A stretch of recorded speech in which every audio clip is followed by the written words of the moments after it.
The 1984 NBA Draft is perhaps the best one ever, as it featured 4 of the top players that we've ever seen. With the number 1 overall pick, Hakeem Olajuwon went to the Houston Rockets. All-time leader in blocks, perhaps the best post scorer of all time. Hakeem was great. Number 3 overall, Michael Jordan to the Chicago Bulls. Of course, MJ is the greatest player in the history of the NBA. Revolutionized the game, took it to new heights that a lot of people did not think was possible. I don't need to dive into Michael Jordan too much, and I think it's already safe to say who is going to go number 1 when we redo this thing. But we're not done just yet. Charles Barkley went 5th overall to the Philadelphia 76ers. Chuck, he might be one of the shortest big men ever, but he's also one of the most effective. He'll put an elbow into your chest, he'll get a 3-point play, and he'll also talk trash to you all in the same moment. And among all of Michael Jordan's NBA Finals opponents, Chuck might have been the best one, to be honest. And then finally, John Stockton, who went 16th overall to the Utah Jazz. My goodness, how many teams were kicking themselves for missing out on him. The NBA's all-time assist leader, Karl Malone's best friend, I would assume, as well as a model of consistency for the Utah Jazz for a very, very long time. So we have 4 top-tier players, but I want to redo this 1984 NBA draft and see where would these guys go? What teams would end up being better? Which ones would end up being worse? And just how would this whole entire thing go? And I alluded to the number 1 overall pick a moment ago. That's Michael Jordan. He goes to the Houston Rockets, and MJ was one of the best players in the league the moment that he walked into the NBA, so his impact would be felt immediately. Doesn't matter what jersey he's going to be wearing, but he would also have a top-tier talent next to him in Ralph Sampson, who was kind of the Kevin Garnett before Kevin Garnett, because he was a 7-footer with some wild athleticism, but he also had real abilities as well as a post scorer.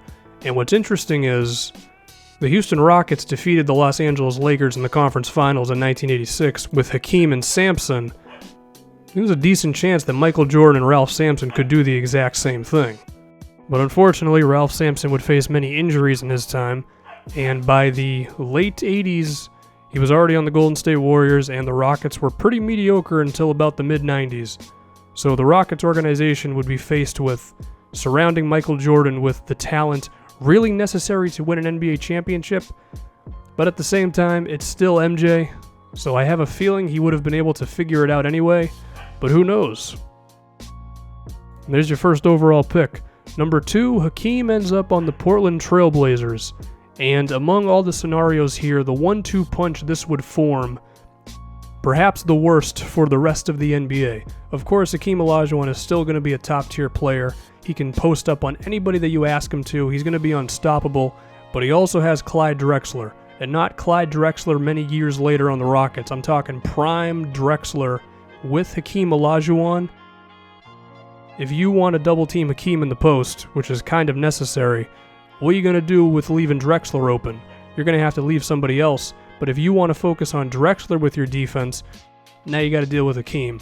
That 1-2 punch, safe to say that a few championships would have ended up in Portland because of these two. I mean, how are you going to stop these guys? For their entire careers playing together? My goodness, that would have been really damn scary. Now, Charles Barkley goes number 3 to the Chicago Bulls, and the interesting thing here is, while Chuck would probably still be great, he's said many times how influential that veteran 76ers team was for him early on. To go from that to a young team that's not really a winner on the Bulls, I mean, we assume that Chuck still would have been ready to go and he still would have worked hard and all that, but there is a bit of an unknown there with Charles Barkley. I mean, he said it himself how big that Sixers team was for him. Hopefully the Bulls can surround him with talent, and it would make his day easier if Scottie Pippen still ended up in a Chicago Bulls jersey, because while Chuck is no Michael Jordan, he's still one of the best players of all time, and this 1-2 tandem could have been competing for championships, especially since Michael Jordan's out in the Western Conference at the moment. And Pippen would have also helped out Barkley on defense, because that was not his calling card. And while Hakeem and Drexler would have made a hell of a combination, I think these two would have been great as well, if Scottie would have ended up on Chicago. Speaking of Charles Barkley's old Sixers teams, they would draft Otis Thorpe number 6. But speaking of Charles Barkley's old 76ers team, they would draft Otis Thorpe, who was not Charles Barkley, but he was still pretty damn good. He averaged about 17 and 10 for 6 years. But there's no Charles Barkley to carry them, so who knows where Otis Thorpe actually ends up. Now it's time for John Stockton at number 4, who would end up on the Dallas Mavericks, who are in their modern-day arena. Don't worry about it, it's fine. He and Mark Aguirre would be very interesting because for the longest time, his primary target was Karl Malone, who was a dominant big man, but now he's got a big-time scorer in Aguirre, who scored 25 points per game a few times in his career. With John Stockton as his point guard, I mean, he might have led the league in scoring more than once.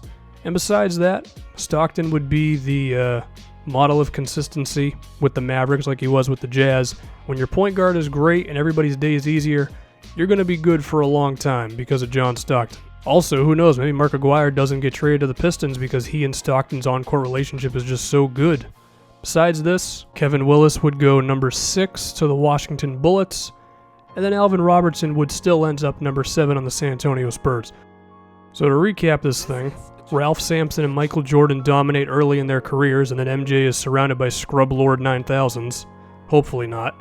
Clyde Drexler and Hakeem Olajuwon are a 1-2 punch that are competing for NBA championships for a pretty damn long time.